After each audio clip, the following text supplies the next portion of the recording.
बेटा principle of inheritance and variation में एक इंपॉर्टेंट छोटा सा टॉपिक है, why some genes are dominant other are recessive. उसको समझते हैं और एक क्वेश्चन पूछूंगा, कमेंट में आंसर बताना, फटाफट से देखो। तो सबसे पहले जीन कैसे काम करती है, तो ये मेरे पास एक जीन है, ठीक है।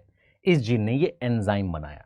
अब एंजाइम क्या करेगा, एक सबस्ट्रेट को प्रोडक्ट में कन्वर्ट करेगा और उसकी वजह से कैरेक्टर शो होगा जिसे हम कहेंगे फिनोटाइप। इसका मतलब जीन कैसे काम करती है, एंजाइम बनाती है जो सबस्ट्रेट को प्रोडक्ट में कन्वर्ट करता है, उसकी वजह से फिनोटाइप दिखता है। जीन का फंक्शन समझ में आ गया, आगे चलते हैं। अब मैं ये कह रहा हूं कि मेरे पास मान लो ये वही जीन है जो एक एंजाइम बना रही है जिसे मैं कह रहा हूं फंक्शनल एंजाइम, और वो सबस्ट्रेट को कन्वर्ट कर रहा है प्रोडक्ट में, फिनोटाइप दिख रहा है। समझ रहे हैं, प्रोडक्ट बनने के बाद फिनोटाइप दिख रहा है। अब मैंने इसमें म्यूटेशन कर दी, कोई भी म्यूटेशन इस जीन को बदल रही है, तो जो नई जीन बनी उसका नाम मैंने रख दिया मॉडिफाइड एलील। इसका मतलब इसका नाम क्या हो गया फिर, अनमॉडिफाइड। तो अनमॉडिफाइड एलील फंक्शनल एंजाइम बना रही है। अब ये जो मॉडिफाइड एलील बनी है, यहां मॉडिफिकेशन के बाद दो ऑप्शन होते हैं।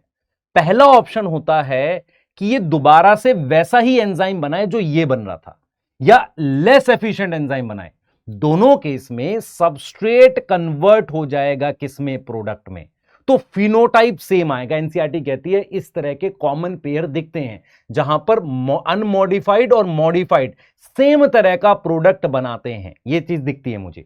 दूसरा केस है मेरे पास ये कि अगर मॉडिफाइड एलील कोई एंजाइम ना बनाए तो उस केस में क्या होगा, या नॉन फंक्शनल एंजाइम बनाए तो सबस्ट्रेट प्रोडक्ट में कन्वर्ट नहीं होगा, फिनोटाइप नहीं आएगा।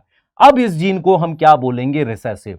तो ऐसी मॉडिफाइड एलील जो कोई एंजाइम ना बनाए या नॉन फंक्शनल एंजाइम बनाए जिसकी वजह से सबस्ट्रेट प्रोडक्ट में कन्वर्ट ना हो, अब इसको हम क्या बोलते हैं, रिसेसिव बोलते हैं।